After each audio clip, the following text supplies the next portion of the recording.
casos de dengue crecen casi sin prensa. Sí. Fer, hay 26.000 casos sospechosos y 7.800 positivos en todo el país. Y es un tema que nos preocupa también y que nos ocupa. Por eso estamos en contacto con Daniel. Daniel Piriluca es infectólogo y nos va a hablar de la situación y también para entender un poquitito más cómo prevenir, ¿no? Daniel. Buen día, Daniel. Buen día, ¿qué tal? ¿Cómo están? Bueno, ¿cómo es la situación del dengue en la Argentina? A ver, el dengue siguió existiendo, lo que pasa que fue tapado por el coronavirus. Claro. En la ciudad de Buenos Aires seguimos teniendo una gran cantidad de casos de dengue permanentemente, que incluso el problema es que muchas veces nos dificultan el diagnóstico.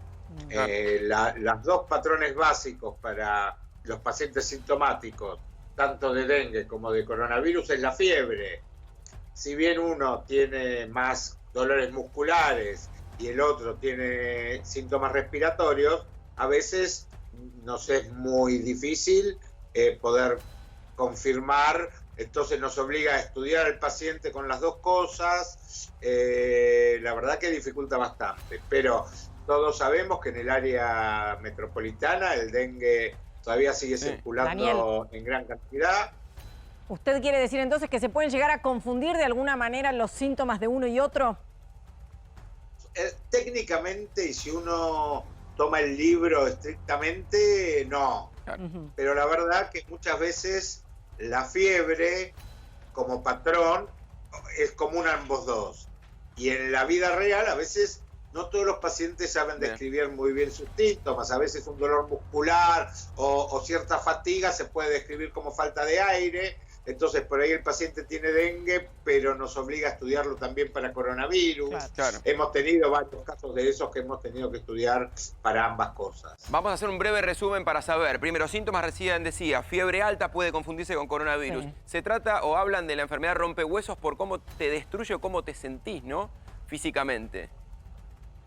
Exactamente, o sea, la realidad es que el dengue tiene cefalea intensa, Sí. o no, pero puede tener cefalea intensa y mucho dolor muscular o de articulaciones. Bien. Esa es la característica física básica del dengue. Ahora, ¿y tiene una mayor Mientras tasa que de el virus mortalidad? Sí. tiene tos o falta de aire o dolor de garganta como característica principal. Bien.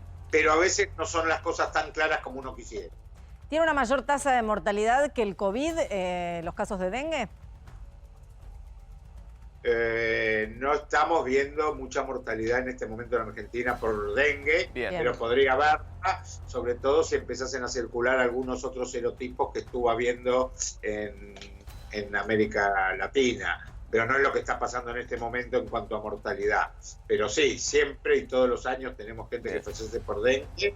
No es la situación, o sea, es alarmante en cuanto al número de casos, Claro, Sí. más pero que es el coronavirus. alarmante en este momento en cuanto a la mortalidad. Sí. Claves para tratar, puntos clave.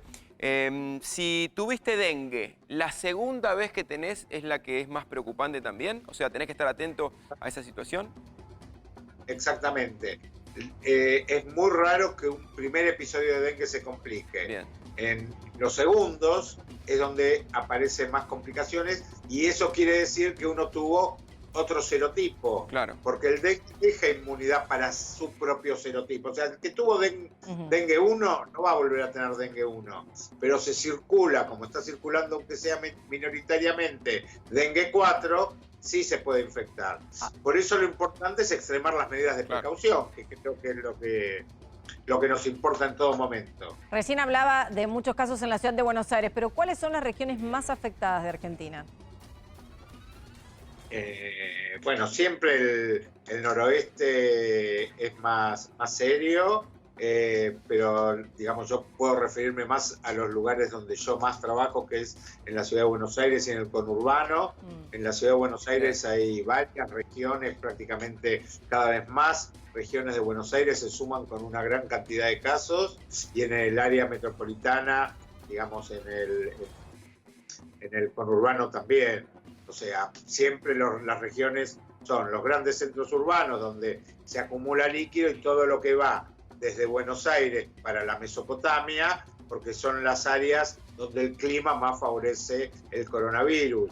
Por un tema de altura, por ejemplo, no va a haber coronavirus en La Puna, o porque los mosquitos no están en esa altura, o en general la zona patagónica está exenta de este tipo de enfermedades porque el mosquito transmisor no está en esas regiones. Bueno, Daniel, muchísimas gracias. Entonces, el dengue que crece de manera silenciosa y casi sin prensa.